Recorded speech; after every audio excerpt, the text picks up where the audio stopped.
Nous sommes en direct ce jeudi 16 août pour notre revue hebdomadaire de l'actualité. Alors c'est la première émission de la rentrée, ça fait plusieurs semaines qu'on ne s'est plus vu. N'hésitez pas à partager la vidéo, à la commander et à poser vos questions. Nous y répondrons avec plaisir.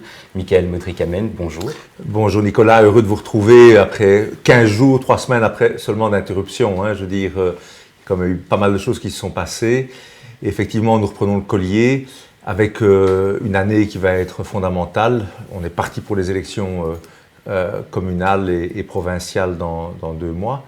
Et puis tout de suite après, dans la foulée, les élections européennes, nationales, fédérales, régionales, qui vont être toutes fondamentales pour l'avenir de ce pays. Alors les activistes et les militants subventionnés sont aussi rentrés de vacances. Oui. Mercredi, hier après-midi, il y avait une manifestation de 600 personnes autour de Manneken Pis, Not in My Name, pour protester contre les centres d'enfermement installés par le gouvernement actuel, oui. Donc pour l'expulsion des... Il faut que tout le monde comprenne bien. Il y a chez les droits de l'hommisme et la gauche une grande idée. Non seulement tout le monde peut entrer, oui. Avec le bateau, on va parler de l'Aquarius, et plus il y en a qui arrivent, mieux c'est. Mais une fois qu'ils sont là, plus personne ne peut repartir. Ça, c'est la règle générale. Il faut bien comprendre que ce combat, il est fondamental. Alors ici, c'est un combat pour les droits des enfants. Attendez, alors que, non mais je mets le contexte. Pour l'ensemble des citoyens, ils veulent effectivement contrôler leurs frontières. Tous les sondages le montrent, 2 tiers, 3 quarts des Européens, entre 2 tiers et 3 quarts, tous les Européens partout veulent un contrôle des frontières, veulent l'expulsion de ceux qui n'ont plus rien à faire. Et puis vous avez la gauche qui, elle, mène un combat. Tout le monde peut entrer et surtout, il faut expulser personne. Alors, maintenant, on a 600 activistes, toujours les mêmes, et ça est grossi par les télévisions, etc. C'est la Ligue des droits de l'homme. Tous les mêmes subventionnés avec notre argent, et la RTBF subventionnée avec notre argent aussi, pour grossir l'événement. Et finalement, quoi? On a construit un centre pour expulser et garder ensemble des familles, dans des conditions tout à fait acceptables, un appartement, avec une éducation, une école, etc., des jeux, tout ce qu'on veut. Des familles, c'est-à-dire celles qui refusent de partir volontairement, qu'on a déjà essayé, on a demandé plusieurs fois de partir, ils n'ont pas voulu, et puis ben voilà, l'expulsion est en cours, on les garde le temps, quelques semaines, le temps que le vol soit prêt, etc. C'est tout. Et donc, ce n'est pas des camps de concentration, des conditions tout à fait acceptables, respectueuses des droits de l'homme, et bien oui, et on garde en plus les familles ensemble, papa, maman, les enfants, et pas quoi, on voudrait qu'on laisse les enfants à la rue ou confiés à des tiers. Donc ici, ils sont avec leurs parents dans des conditions acceptables et ils seront renvoyés vers leur pays. Je rappelle que ce sont des gens qui ont épuisé tous les recours, et Dieu sait s'il y en a des recours, et clairement qui n'ont pas droit au statut de réfugié ou d'être sur le territoire. Un État qui se respecte, il contrôle ses frontières, il décide lui-même de qui rentre et de qui sort ou doit sortir de son territoire. Sans ça, il n'y a plus d'État, il n'y a plus de démocratie. Actuellement, c'est plutôt les ONG qui décident. Donc, il y a justement cette affaire Aquarius qui revient. Ouais. L'actualité ne dort pas en vacances. Donc, on connaît ce navire humanitaire Aquarius qui est arrivé mercredi après-midi sur l'île de Malte, au port de La Valette, avec 141 migrants qu'ils ont secourus au large de la Libye. Oui, alors, ils sont allés les chercher, pour être plus précis. Il suffit de voir les mouvements des navires, on voit bien que tout ça est coordonné et autres. Fondamentalement, c'est quoi de nouveau? Il y a la gauche, financée en grande partie d'ailleurs par Soros, avec cette idée globaliste, pas de frontières, donc tous ceux qui veulent venir sont les bienvenus. L'Union européenne le dit aussi d'ailleurs, on a besoin de ces migrants d'Afrique qui ne partagent pas nos valeurs, qui ne parlent pas notre langue, qui n'ont aucune formation pour la plupart, qui sont parfois illettrés, mais c'est eux qui vont payer soi-disant nos pensions, alors qu'on sait qu'ils coûtent des dizaines de milliers d'euros chaque année pour leur prise en charge et que beaucoup ne trouveront jamais de travail. Et donc, voilà, fondamentalement, on va les chercher, on fait tout pour les laisser rentrer. Si c'est plus l'Italie, maintenant on essaye de les recaser un peu partout. Encore qu'on a vu que l'Europe a finalement abandonné l'idée de les mettre dans les pays de l'Est qui eux n'en veulent pas. Et donc c'est toujours les mêmes, c'est les Français, les Portugais maintenant, les Luxembourgeois, les Belges peut-être demain qui vont continuer à accueillir des gens qui n'ont absolument rien à faire chez nous. Alors, soyons très clairs, le Parti populaire est au pouvoir demain. Comme l'Italie, etc., comme Salvini, comme nous sommes totalement en ligne, nous fermons les frontières, c'est non, c'est terminé. ce ne sont pas des réfugiés, ce sont des migrants économiques qui vont se déclarer réfugiés. Une petite partie peut-être sera reconnue. Pourtant, ce matin, la RTBF parlait de réfugiés à la radio. Oui, voilà, c'est facile, c'est pour attendrir, soi-disant, elle n'en sait rien. Je dis surtout des gens qui viennent de Somalie, d'Érythrée ou d'autres pays africains. Ils n'ont pas encore fait leur demande d'asile. Ils n'ont pas encore fait leur demande, mais ce sont par nature à les entendre des réfugiés. Pour ça, il est fait pour les présenter sur un statut qui n'est pas le leur.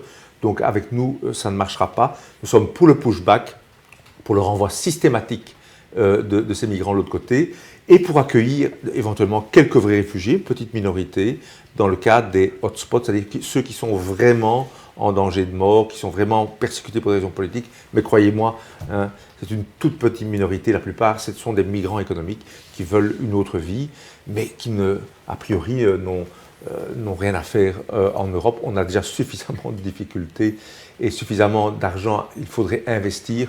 Regardez ce qui passe avec le pont. Le pont, c'est clairement un défaut d'investissement. Il y a combien d'ouvrages, le pont en Italie qui s'est effondré, oui. Il y a combien d'investissements qui doivent être faits en Europe dans les infrastructures de base. Regardez ce qui se passe en Belgique. Regardez, pour un exemple, regardez l'état de notre palais de justice où on ne trouve pas l'argent pour le plus bel édifice au monde, plus grand en tout cas, qui est en train de s'écrouler à échafaudage depuis 20 ou 25 ans. On n'a pas les budgets. Donc on n'a plus les budgets pour entretenir notre pays. Les routes, prenons un autre exemple, qui ont été fait l'objet d'un sous-investissement, mais on vous dit que toute l'Afrique peut venir chez nous, qu'il n'y a pas de problème. C'est une politique complètement irresponsable, Nicolas. Et qui détruit aussi le droit d'asile, j'y pense maintenant, mais en lisant la presse kurde, j'ai vu qu'une femme yézidi retournait au Kurdistan parce qu'elle a croisé son maître esclavagiste donc en Allemagne, où elle avait trouvé aussi un statut de réfugié, et lui-même, c'était un monsieur de l'État islamique, il avait un statut de réfugié, la police allemande lui a dit qu'on ne pouvait rien faire et elle est retournée. Il y a un abus clé, alors qu'il y a les yézidis sont des gens extrêmement courageux qui, eux, ont souffert de persécution. On accueille tout le monde, des crapules. On a rappelé quand même qu'on a découvert que celui qui a commis l'attentat, c'était à Manchester, je pense. Westminster. Oui, non, pas hier. Il y a un an, où on a tué tous ces jeunes, etc., dans l'Arena Stadium, avait été secouru par la marine britannique à l'époque au large de la Libye. Donc on l'a ramené pour remercier l'Occident, les Anglais. Il a tué une vingtaine de jeunes et blessé à vie et mutilé à vie des centaines d'autres. Hier ou avant-hier, attentat à Westminster, ce que la presse francophone ne nous dira pas, ou très peu, c'est que c'était un Anglais qui est arrivé il y a 3 ou 4 ans, qui venait du Soudan, et donc qui, pour remercier de nouveau pour l'hospitalité, a tenté de tuer de nouveau des civils innocents et de pénétrer dans le Parlement avec sa voiture. Oui. Voilà, ça c'est pour l'attentat de mardi, qui était effectivement effectué par un Soudanais. Il y a un autre attentat dont on n'a pas parlé, c'est en France, à Périgueux, donc une ville française. Donc un homme de 19 ans a poignardé 4 personnes en pleine rue, 2 ambulanciers et 2 personnes âgées. C'était en fait, il harcelait un groupe de filles, il était torse nu et apparemment alcoolisé. Et il apparaît que c'est en fait un demandeur d'asile d'origine afghane. Oui, et le porte-parole des Afghans du coin. Non, le porte-parole des Afghans du coin a ensuite affirmé que qu'on soit afghan, français ou je ne sais quoi d'autre, ce sont des faits qui peuvent être commis par n'importe qui. Ce sont des faits, mais il faut constater que 99% des faits qui sont commis avec des attaques de couteau, d'égorgement et autres sont l'objet de gens qui viennent de cette culture, si je puis dire, arriérée, faite de violence, faite de mépris envers les femmes. Écoutez, j'ai publié l'autre jour une petite vidéo de gens en Jordanie qu'on a interviewés en demandant si votre sœur travaillait, est-ce que votre sœur pourrait travailler? Des gens paraissent habillés tout à fait comme nous, jeunes, etc., paraissent modernes, en Jordanie. Et la plupart répondaient, écoutez, mon honneur serait atteint si ma sœur travaillait. Donc, une vidéo terrible, révélatrice. Je me demandais encore, votre honneur est atteint si votre sœur travaille, mais vous ne vous rendez pas compte, elle quitterait la maison. Et qu'est-ce que vous feriez? Plusieurs ont répondu, je la tuerais. Je la tuerais avec le soutien de mon père, de mon frère, de mes cousins. Et je me suis demandé, quoi, parce qu'elle va travailler? Oui, parce qu'elle travaille, notre honneur est atteint. C'est cette culture qui imprègne, si vous voulez, dans la culture musulmane du Moyen-Orient, mais dans certains pays d'Afrique, c'est pas mieux, évidemment. Et c'est tout ça que nous importons. Et donc, à la moindre agitation, à la moindre contrariété, ces gens sortent les couteaux, les plantent, égorgent. On a vu aussi dans le bus parisien pendant ses vacances ici, quelqu'un qui a égorgé un monsieur de 50 ans parce qu'il avait fait une remarque parce que cette personne était entrée avec son vélo dans le bus. Voilà, on sort un couteau et immédiatement on vient égorger. Ce sont des mœurs, si vous voulez, qui nous sont étrangères. Et c'est pour ça que c'est pure folie que de laisser entrer comme ça, sans vérification, des gens qui ne partagent pas nos valeurs. C'est pas ce que pensent les Suédois, ou en tout cas c'est ce qu'ils pensent de plus en plus, mais donc ils ont accueilli, on le sait, un certain nombre de réfugiés ces dernières années, notamment à Malmö qui fait les titres cette dernière semaine. Donc près de 80 voitures ont été incendiées dans la nuit de lundi à mardi dans l'ouest de la Suède. Donc voilà, 80 voitures qui brûlent comme ça. Oui, et ce qui était intéressant, c'est que la police a souligné le caractère complètement coordonné. Voilà, c'est-à-dire que ce n'est pas une émeute qui dégénère, c'est qu'on a mis le feu dans des parkings, on a vu les images, quelques bancs bien organisés, cagoulés, ont mis le feu à des dizaines de voitures au même moment dans divers endroits de la ville. Eh bien ça, ce côté organisé, eh bien, nous montre, si vous voulez, ce qui nous attend, c'est-à-dire cette guerre civile larvée où on commence à assassiner sans aucun motif dans la rue, où on commence à faire brûler les voitures, où en même temps les collabo-gauchistes disent on ne peut pas expulser les gens et il faut en faire entrer encore plus avec les bateaux, etc. Sans contrôle, sans vérification de qui ils sont, ils arrivent et puis ils sont dans la nature. C'est pure folie. Et il n'y a que les populistes et certains partis de droite qui commencent à comprendre. Moi, j'ai lu maintenant le candidat pour les jeunes républicains en France qui dit qu'il faut une alliance avec Salvini, il faut une grande alliance populiste. Le candidat des Républicains, qui est le parti mainstream de droite en France, il a dit qu'il faut une grande alliance avec les populistes. Nous sommes sur la même ligne que Kurz, que Salvini, que Orban. Donc il y a quand même une prise de conscience. Richard Miller du MR, lui, veut une alliance avec l'AFrique. Oui, il veut une alliance avec l'Afrique. Donc c'est bien la preuve que le MR n'a rien compris à ce qui était en train de se passer. Le MR est malheureusement un lost case, comme on dit, une cause perdue. Je crois qu'en tout cas, tant qu'ils restent sous l'influence de Miller ou d'autres, en tout cas, les citoyens n'en peuvent plus. Il existe déjà une Union pour la Méditerranée qui a fêté en juillet son 10e anniversaire. Oui, c'est une Union pour la Méditerranée qui a permis, avec l'idée que les migrants pouvaient venir et qu'il fallait que l'Europe absolument respecte leur culture, construise des mosquées et qu'on laisse se développer leur religion sans contrôle. Eh bien, tout ça est en train de nous mener vers cette anarchie que nous connaissons. Eh bien, nous sommes bons dans notre timing, donc j'aimerais rappeler à ceux qui nous regardent qu'ils peuvent nous poser des questions, que nous y répondrons avec plaisir. J'aimerais parler alors aussi du Parti populaire. Quelles sont les prochaines étapes? Maintenant, c'est la rentrée. Il se passe des choses importantes, donc il faut savoir que d'ici 3 semaines à peu près, autour du 15, on va déposer les listes. Comme je l'ai dit, nous tournons à une bonne centaine de listes tout compris, donc c'est un vrai succès, c'est 3 fois le nombre de listes du PTB. Je lance un appel, il faut des signatures pour déposer des listes. On les a pratiquement déjà partout, mais il y a encore des communes où il en manque quelques-unes. Donc si spontanément vous voulez télécharger le modèle, n'hésitez pas à le remettre à votre responsable.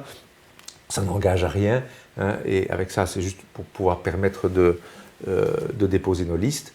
Il y a encore des places dans certaines communes, sur les listes communales. Donc si vous êtes un homme ou une femme, n'hésitez pas encore à prendre contact avec nous, à être sur nos listes, à figurer sur nos listes. On a déjà plus de 1000 candidats, ce qui est énorme au point de vue local, qui vont concourir aux élections pour le Parti populaire. Mais engagez-vous, c'est votre futur qui est en train de se jouer. Alors bien sûr, les communales, c'est qu'une étape, mais c'est l'enracinement qui permet d'aller plus loin en 2019 et de jouer un rôle. À cet égard, c'est assez amusant de voir la NVA qui a indiqué dans une interview « Donnez-nous une seconde chance », parce qu'ils se rendent bien compte qu'ils n'ont pas été assez loin dans les réformes, notamment en matière de migration, où on dit finalement la politique n'a pas beaucoup changé depuis entre ce gouvernement-ci, Michel et le précédent. Donc donnez-nous une seconde chance. Moi, j'ai envie de dire, on va vous aider à prendre cette seconde chance à la NVA, parce qu'avec nous, les réformes vont mettre le turbo. En matière de migration, nous fermerons les frontières. Nous ferons expulser massivement tous ceux qui n'ont plus rien à faire. Ce ne sera pas une politique à la MRK ou à la CDNV, etc., gauchisante, où on n'ose pas faire les réformes. Donc nous allons donner cette impulsion Nous ferons une véritable réduction des dépenses en supprimant tout ce qui est inutile, le Sénat, les provinces, les intercommunales, pour donner quelques exemples, le nombre de ministres, pour réduire tout ça. Ça, le Parti populaire veut le faire, et aucun de ces partis n'est capable de le faire. Et puis, l'autre chose importante, c'est évidemment la mise en place du movement avec Bannon.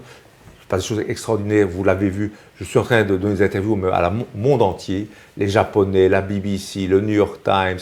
Vous avez passé vos vacances au téléphone? Une bonne partie de mes matinées, je les ai passées à répondre à des interviews, la CDF, enfin les Allemands, les Japonais, les Anglais, les Américains qui viennent de New York. Les Belges, les Flamands, je veux dire, la une du Standard, demain ou après-demain encore une grosse interview que je prépare pour Humo. Les seuls qui sont aux abonnés absents relativement jusqu'à présent, c'est les francophones, presse francophone. Pour eux, il ne se passe rien. Donc, de nouveau, je m'excuse, mais complètement à côté de la plaque. Le monde entier est en train de s'intéresser au mouvement, c'est-à-dire l'union des populistes qu'on est en train de mettre en place en Europe, avec les Américains, avec d'autres pays du monde, donc chose fondamentale qui se passe. Ce matin, j'ai encore donné une interview à la BBC pour expliquer ce qui est en train d'être fait. Cet après-midi, c'est CNN, oui. Et puis Vice un peu plus tard. Demain, c'est NBC qui vient spécialement de Londres, je dis donc pour me rencontrer. Et la presse qui est à quelques kilomètres d'ici ne voit rien, il ne se passe rien, ils ne comprennent pas, ne voient pas.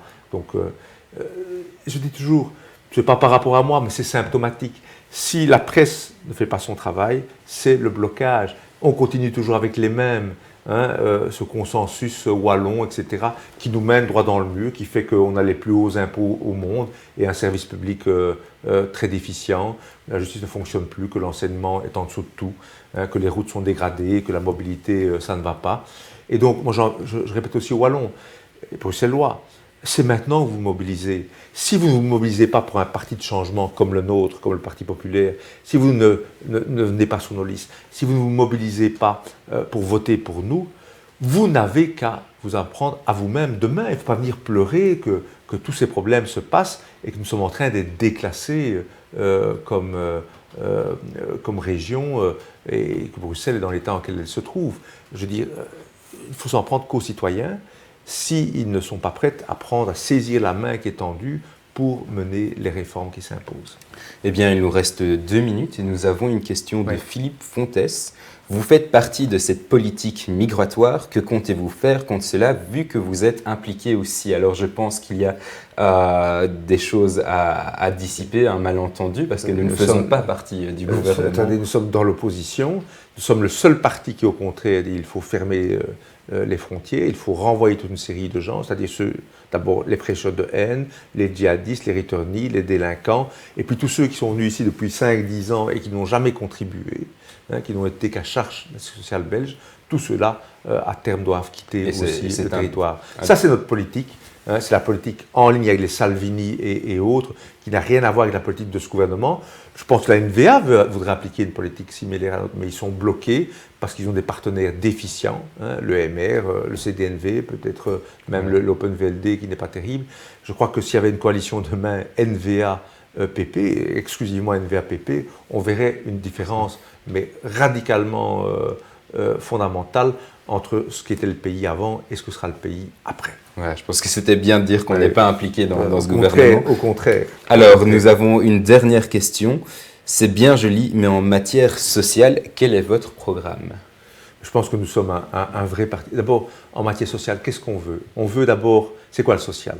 C'est du pouvoir d'achat, notamment pour les salaires les plus bas. Et donc, nous sommes le seul parti qui veut une véritable réduction des impôts, pas un tax shift, c'est-à-dire des impôts qu'on met ailleurs, mais un véritable tax delete, une réduction des impôts, notamment pour les bas salaires, les moyens salaires, pour créer du pouvoir d'achat, pour relancer la machine économique. Et puis, le drame de la Wallonie, c'est 1 personne sur 4 réellement demandeuse d'emploi. Ça, c'est la réalité, pas 14%, mais 25%. Et pour ça, il faut créer de l'emploi. Et pour créer de l'emploi, ce n'est pas les aides, etc., telles qu'on les voit. C'est moins de règles, moins de taxes et un coût pour l'emploi moindre. Aujourd'hui, je le répète toujours, pour 100 € net en poche dans la main du travailleur, il en coûte 254 € à l'employeur. Donc pour 1500 €, ça en coûte net, ça en coûte 5000 à l'employeur. C'est impossible. C'est ce qui provoque le chômage. Et on a des mesures très simples. Les 3 premiers emplois, sans aucune charge sociale. Le MR a pris l'idée pour un emploi, enfin pour le premier emploi, ça a créé presque 100 000 jobs. Eh bien, on l'aurait fait pour 2 ou 3 emplois, eh bien, on aurait créé 200 ou 250 000 jobs dans ce pays. Et il n'y a plus de chômage. Le chômage sera éradiqué. Donc voilà, la seule manière, c'est de faire du social, c'est de relancer la machine, de faire en sorte qu'il y ait du job, la création de valeur. Je veux dire, le fameux Trump sur lequel tout le monde vomit, c'est le plein emploi aux États-Unis. On n'a jamais vu ça. Il y a encore 3 ou 4% de chômage, c'est-à-dire c'est le taux incompressible du chômage. Il n'y a jamais eu autant de Noirs et d'Hispaniques, c'est-à-dire les plus défavorisés aux États-Unis, qui ont maintenant un job. Le taux d'approbation chez les Noirs, chez les Hispaniques, on ne le dira pas, mais pour Trump, il a doublé, voire triplé dans certains cas. Je veux dire, ça c'est une réalité. Et on fait du social comment? En créant de la richesse. C'est la seule manière d'y arriver. Pas avec des taxes, pas avec des subventions, pas avec pas avec tout ce qui a déjà été essayé année après année en Wallonie. Par le socialisme, et qui ne marche pas et qui ne marchera jamais. Regardez le modèle socialiste et ultime des communistes à la Haye-de-Beauce, c'est le Venezuela. C'est une faillite totale et ils ont les plus grosses réserves pétrolières au monde. Et les échoppes sont vides et il y a maintenant 40% de la population qui crève de faim au Venezuela. Le socialisme, il mène toujours à la même chose, à la pauvreté. Et c'est la Wallonie aujourd'hui. C'est la Wallonie. À part quelques poches, le Brabant wallon, effectivement, qui marche mieux, peut-être un peu le Luxembourg, certains autres, mais globalement, regardons cette misère qui s'est installée. Et donc, s'il n'y a pas ce grand coup de fouet, si vous voulez, de changement, de motivation que nous apportons, qu'est le Parti populaire, de réduction des dépenses, de réduction des taxes, de suppression de tout ce qui est inutile, ça ne marchera jamais. Voilà, je crois qu'il faut être très clair. Eh bien, nous avons passé déjà 20 minutes, alors peut-être un dernier mot avant de finir. Non, je crois que je suis confiant, si vous voulez, je le vois avec les mouvements, je dis à tous les francophones qui nous écoutent, d'abord, nous avons des partenaires.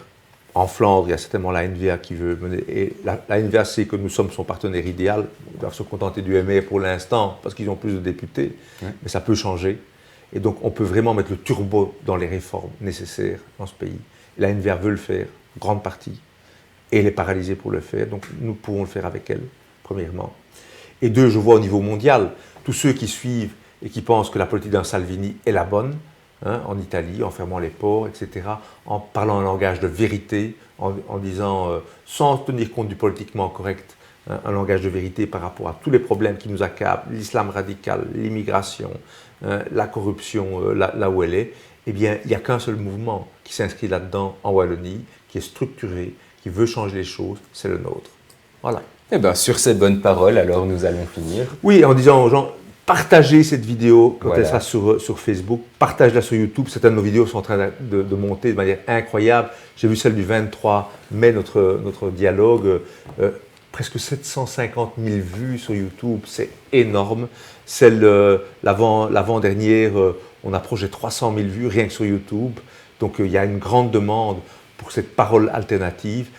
Parlez-en autour de vous, soyez nos ambassadeurs, partagez-les sur Facebook, sur YouTube en disant voilà le seul parti qui peut être une solution, la solution pour la Wallonie et Bruxelles pour changer de cap. Il est temps, la guerre civile, les problèmes sont en train de se passer, la subversion migratoire, l'invasion migratoire est en cours, elle doit être stoppée. L'appauvrissement, il est là. L'incapacité de l'État belge, la Wallonie, à faire face aux missions de base, de sécurité, de justice. Demain, ce sera les pensions, ou même quand on voit la sécurité sociale qui est en train d'être malmenée, les budgets où on fait où on refuse de faire les réformes qui s'imposent, où on ne fait que éventuellement du raccommodage comptable, etc., voilà, pour masquer des jeux d'écriture. Pour masquer les réalités sans affronter ce qu'il en est. Ça, c'est la politique qui est menée jusqu'à aujourd'hui avec un Premier ministre qui ne va pas dans la bonne direction. Et si vous voulez changer de cap, c'est maintenant. C'est maintenant. Et on est là, on a des propositions. Ceux qui disent qu'on n'a pas de programme, allez voir nos propositions. Vous verrez qu'il y a 70 propositions très claires, très concrètes pour changer de cap. Nous le ferons avec vous, en vous parlant directement, sans la presse. La presse, on a compris qu'il ne fallait rien en attendre. Et cette révolution citoyenne, elle ne viendra que si vous y coopérez. Voilà. Eh bien, sur ces bonnes paroles, je vous dis au revoir et je vous dis surtout à la semaine prochaine. À la semaine prochaine, cher Nicolas.